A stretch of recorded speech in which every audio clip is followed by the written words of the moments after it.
요한복음 3장 22절에서 4장 23절까지 말씀 같이 한 목소리로 천천히 읽도록 하겠습니다.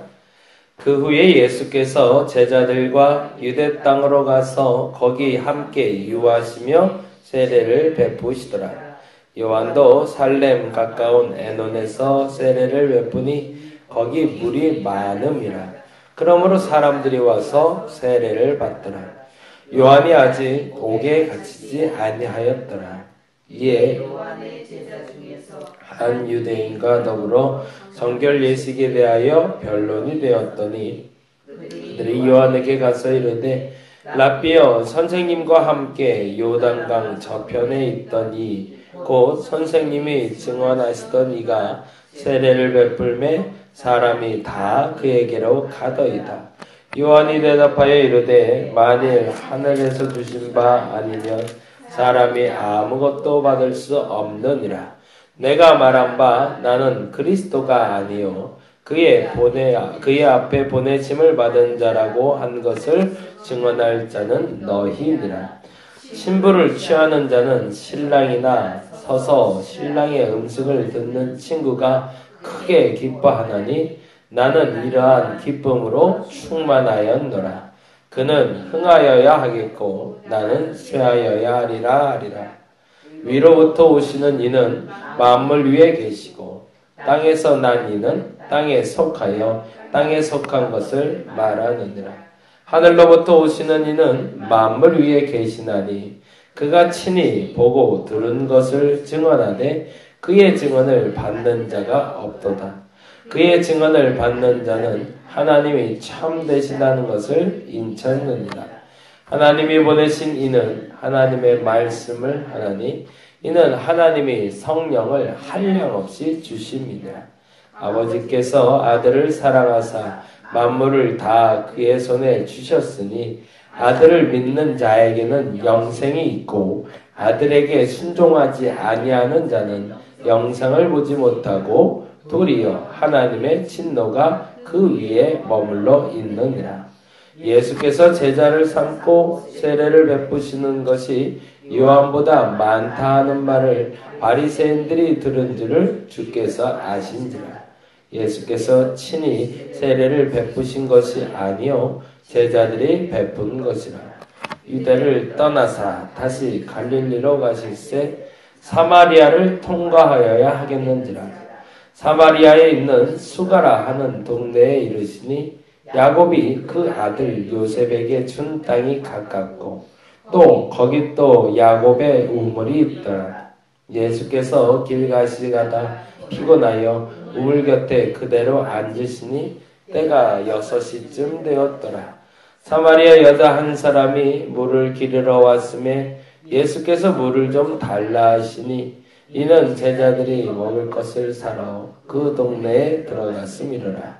사마리아 여자가 이르되 당신은 유대인으로서 어찌하여 사마리아 여자인 나에게 물을 달라 하나이까 하니 이는 유대인이 사마리아인과 상종하지 아니함이로라.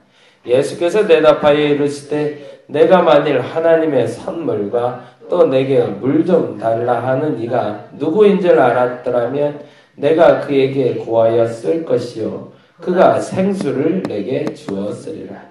여자가 이르되 주여 물 기른 그릇도 없고 이 우물은 깊은데 어디서 당신이 그 생수를 얻겠사옵나이까. 우리 조상 야곱이 이 우물을 우리에게 주셨고 또 여기서 자기와 자기 아들들과 짐승이 다 마셨는데 당신이 야곱보다 더 크니까.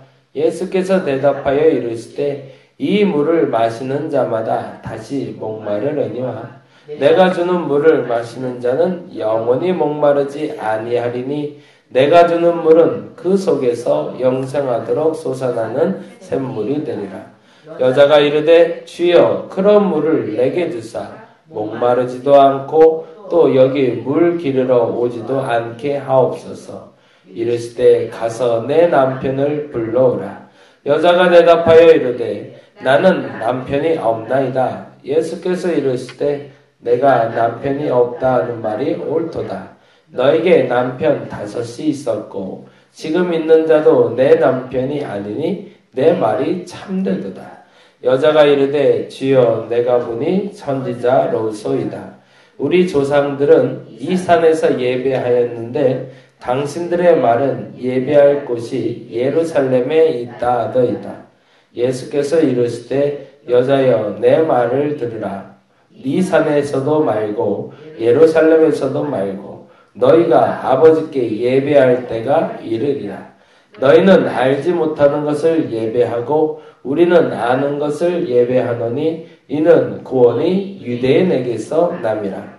아버지께 참되게 예배하는 자들은 영과 진리로 예배할 때가 오나니 곧 이때라. 아버지께서는 자기에게 이렇게 예배하는 자들을 찾으시느니라.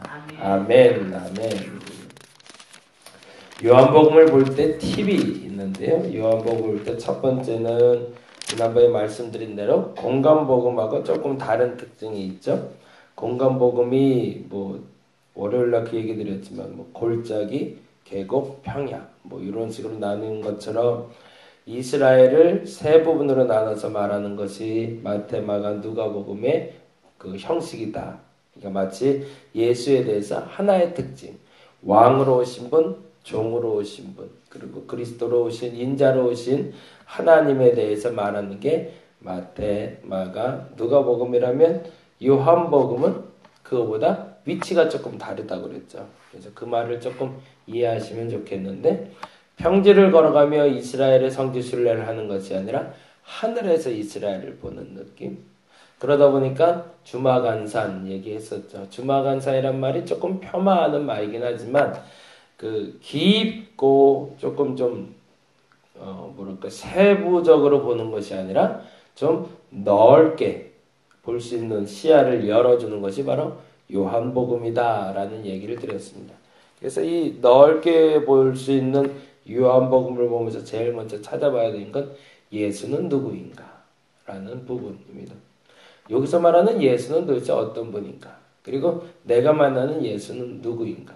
근데 그 얘기를 드렸죠. 그러면서 이걸 너무 구체적으로 파고들기 시작하면 거기 문제가 발생한다. 왜요? 조금 넓게 보는 복음이 바로 요한복음이니까. 그래서 첫 번째는 예수는 누구인가라는 걸 찾는 것이 첫 번째라면 두 번째로 너무 중요한 것은 예수를 만난 사람들은 누구인가를 살펴보는 겁니다. 좀 독특하게 예수를 만난 사람에 대해서 마태, 마가, 누가복음에서 다루고 있는 사람들의 대화와 요한복음에서 다루고 있는 사람들과의 대화는 조금 깊이가 다릅니다. 그래서 우리의 삶 속에서 만난 예수는 누구인가를 증명하고 알아가기 위해서 너무 중요한 본문이 바로 요한복음이 되죠. 그래서 요한복음을 볼 때 두 가지 팁인데 첫째는 예수는 누구인가? 두 번째는 예수를 만나고 있는 사람은 누구인가라는 체크해 가시면서 여러분이 만나는 예수님 그리고 여러분은 어떤 자세로 예수님을 만나고 있는지를 체크해 가시면 좋을 것 같습니다. 그래서 오늘은 요한복음 4장에 있는 사마리아 여인의 얘기는 내일 좀 다루기로 하고요. 그 얘기는 좀 다룰 얘기가 많아서 두 가지 얘기 다 못 다룰 것 같고 오늘은 그 앞에 있었던 3장 22절에서 3장 36절까지 적혀있는 이 세례 요한에 대한 이야기를 조금 마무리하고 마치려고 합니다. 세례 요한에 대해서 얘기할 때 그 월요일 날도 얘기했고 주일 날도 얘기했지만 제일 중요한 건 아이를 키우는 방법에 대해서 우리에게 알려주고 있습니다. 첫 번째는 아이를 키우는 부모의 입장이라면 침묵으로 키워야 된다는 겁니다. 아이 앞에서 말을 많이 해야 아이가 배움이 많아지는 것이 아닙니다. 근데 안타깝게도 우리는 아이를 가르친다는 생각하에 그 민명하에 우리가 말을 많이 합니다. 그래서 아이들이 오히려 건강하게 자라지 못하게 합니다. 아이의 테두리를 나 스스로 만들어 버리는 거죠. 그래서 그 테두리 안에 좋게 말하면 테두리를 지어주는 거고 나쁘게 말하면 가다 놓고 키우는 겁니다. 우리나라가 자살률이 제일 높다고 합니다. 근데 그 자살률 중에 2위가 뭔지 아시나요? 이가 바로 성적에 대한 비관입니다. 말도 안 되는 거죠. 목숨과 바꿀 수 있는 일이 성적이라는 것이 아이들이 만들어낸 기준일까요? 아닐 겁니다. 아이들이 만들어낸 기준이 아닙니다. 대학생들 중에 44%가 우리나라의 미래에 꼭 되었으면 하는 일에 대해서 물었을 때 답을 한 게 있답니다. 그게 뭔지 아세요? 이 나라가 제대로 망했으면 좋겠답니다. 왜 대학생들의 입에서 그 말이 나오고 있을까? 왜 우리 아이들이 목숨을 끊을 만큼 소중히 여기는 게 성격이 되어 있을까? 우리는 침묵 속에서 아이를 키우지 못하고 내가 말해서 내 테두리 안에서 아이를 키우고 있기 때문입니다. 그래서 세례 요한을 키울 때 그 시작을 주께서는 사가랴의 입을 막는 걸로 시작을 하십니다. 이게 참 놀라운 일입니다. 얼마나 하고 싶은 말이 많았을까요? 얼마나 기대가 컸을까요? 근데 그 첫 번째 작업은 침묵이었고, 두 번째는 내가 거하게 하고 싶은 것에 아이를 맡기는 것이 아니라 하나님이 보내는 곳에 맡길 수 있는 부모가 돼야 진짜 건강한 아이를 키울 수 있다라는 것이 세례 요한을 통해서 주시는 부모가 아이를 양육하는 교훈입니다. 세례 요한이 장성에서 나이 30이 되었을 때 광야로 가겠다고 결정을 합니다. 근데 그 결정은 본인의 결정이 아니었고 하나님의 결정이었죠. 그리고 그 결정에 대해서 세례 요한은 외아들입니다. 유일한 외아들 이 세례 요한을 아낌없이 광야로 내보낼 수 있는 사람이었습니다. 이후에 세례 요한의 아버지 사가랴가 더 많은 자식을 낳았는지에 대해서는 기록되어 있지 않습니다. 어찌 보면 마지막 자녀일 수 있는데 그 자녀를 광야로 내보낼 수 있는 사람. 저와 여러분이 그러한 믿음의 다음 세대를 키워낼 수 있는 분들이 되시기를 간절히 바랍니다. 더 많이 가르쳐주기 위해서 말을 많이 하지 않고 더 건강한 아이를 키우기 위해서 내 손에 부여잡는 것이 아니라 놔줄 수 있는 사람.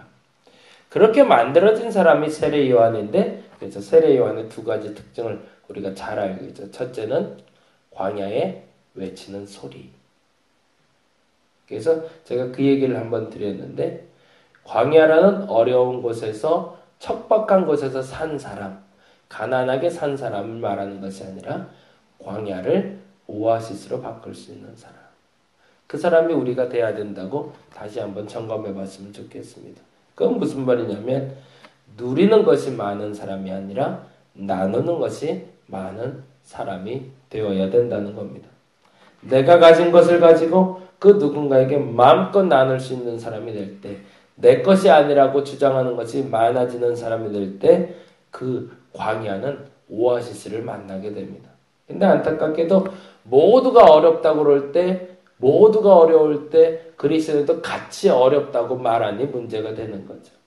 모두가 어려울 때 곡간을 풀 수 있는 사람이 되어야 됩니다. 그 사람이 바로 요셉과 같은 사람이겠죠. 그리고 또 하나 더 중요한 건 나는 주의 길을 예비하는 자다라는 표현입니다. 저와 여러분이 이 표현들이 잘 기억되기를 원합니다. 나는 주의 길을 예비하는 자다. 나는 2등이 되는 사람이지 1등이 되는 사람이 아니다라는 겁니다. 그 극한 표현이 나오는 게 바로 3장 30절의 표현이죠.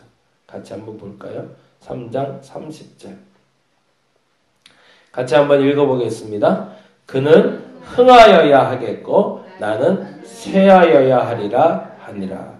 이 말이 세례 요한의 믿음의 고백이기도 하지만 우리의 믿음의 고백이어야 됩니다.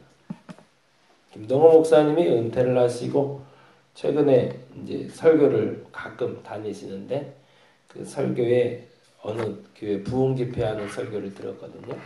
근데 첫날 집회하면서 그 얘기를 했어요. 이 설교를 수도 없이 많이 했대요. 그래서 이제는 이 설교만 하면 사람들이 다 이 설교는 김동호 목사 설교 이렇게 알 만큼 정말 수도 없이 많이 한 설교라고. 뭐 수백 번도 넘게 한 것 같고 그리고 집회를 나가면 꼭 첫 번째 설교를 하기 때문에 사람들이 다 한대요. 근데 그게 뭐냐면 지금의 김동호를 만든 법칙이라고 얘기를 하시더라고요. 나이 40에 김동호 목사님이 가장 잘 나간다고 사람들이 얘기했대요. 그래서 자기도 그때가 제일 잘 나가는 줄 알았대요.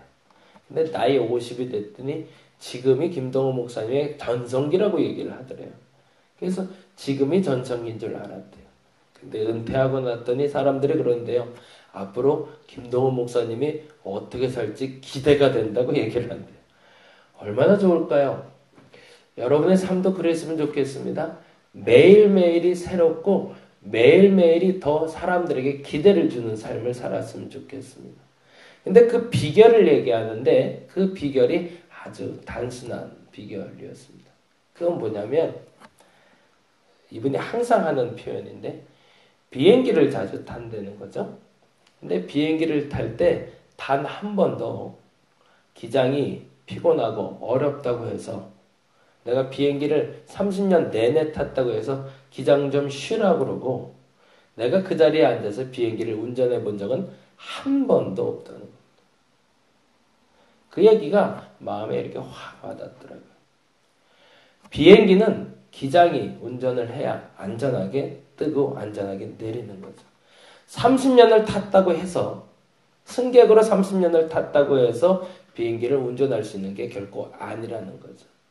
근데 기장이 좀 피곤해 보인다고 그리고 나도 이제 좀 할 수 있을 것 같다고 내가 비행기를 잡는 순간 비행기는 사고의 위험에 빠지게 되고 물론 기적적으로 안전하게 착지할 수는 있을 수 있겠으나 그러나 일반적인 경우엔 그 비행기는 사고 날 수밖에 없는 거죠. 마찬가지 우리의 인생의 법칙도 똑같다는 겁니다. 내가 인생 60을 살았다고 해서 70년을 살았다고 해서 내 삶의 주인은 내가 아니라는 겁니다. 내 삶을 움직이는 그 운전수가 주님일 때 내 운전대를 잡고 있는 주님 때문에 내 인생은 안전하다는 거죠. 그 법칙을 본인은 결코 잊은 적이 없다는 겁니다. 그 법칙을 깨달은 40대에 사람들이 말하기를 최고일 때라고 얘기했고 그 법칙을 실천하고 있었던 50에 최고의 전성기라고 얘기했고 지금 그렇게 살고 있는 본인을 보면서 사람들이 기대된다고 얘기한다는 거죠. 주님이 1등이 되셔야 됩니다. 우리 인생에는 언제나 항상 하나님이 1등이어야 됩니다. 그 자리를 내가 앞서기 시작하면 그때부터는 법칙이 깨지기 시작합니다. 그 법칙이 뭐냐면 그 목사님이 늘 얘기하는 건데 사단교라가 있대네. 사단의 교. 이름 자체가 사단교래요. 근데 거기도 성경이 있대요. 걔네들의 그 법칙을 쓴 교리책이겠죠. 근데 그 1장이 그렇게 돼요. 너의 삶의 주인은 바로 너다가 1장 1절입니다. 그 법칙이 아주 웃겨 보이지만 우리의 삶의 주인이 내가 아니라 하나님임을 인정하게 될 때 우리는 그 모든 것을 누릴 수 있는 사람이 되는 거지만 하나님이 아니라 내가 되기 시작하면 사단의 법칙, 제1법칙을 실천하는 사람이 되더라는 겁니다. 저와 여러분이 이 세례 요한과 같이 살 수 있기를 간절히 바랍니다. 첫째는 광야에 외치는 소리가 돼야 됩니다. 남들이 어렵다고 하는 그 척박한 땅에서 오아시스가 되어 주시길 바랍니다. 무엇보다도 하나님 앞에서 주의 길을 예배하는 자, 항상 1등이 아니라 하나님 앞에 2등으로 선자가 될 수 있는 저와 여러분이 되기를 간절히 바랍니다. 기도하겠습니다. 멈추지 말아야 됩니다. 열심히 살아야 됩니다. 최선을 다해야 됩니다. 결과물들이 톡톡 나올 겁니다. 근데 중요한 것은 멈추지 말고 열심히 살아야 되지만 항상 하나님 앞엔 2등이어야 됩니다. 하나님이 1등이셔야 됩니다. 근데 가끔 아주 종종 우리가 그 법칙을 잃어버려서 꼭 얻어야 될 때, 꼭 해야 될 때 그 일을 행하지 못하거나 그것을 얻지 못합니다. 주님, 내 삶의 1등이 되어 주시옵소서. 오늘 그렇게 기도하기를 원합니다. 나를 인도하여 주시옵소서. 감사합니다. 고마우신 예수님 이름으로 기도드렸습니다. 다 같이 기도하고 돌아가도록 하겠습니다. 내 삶의 주인은 주님이십니다.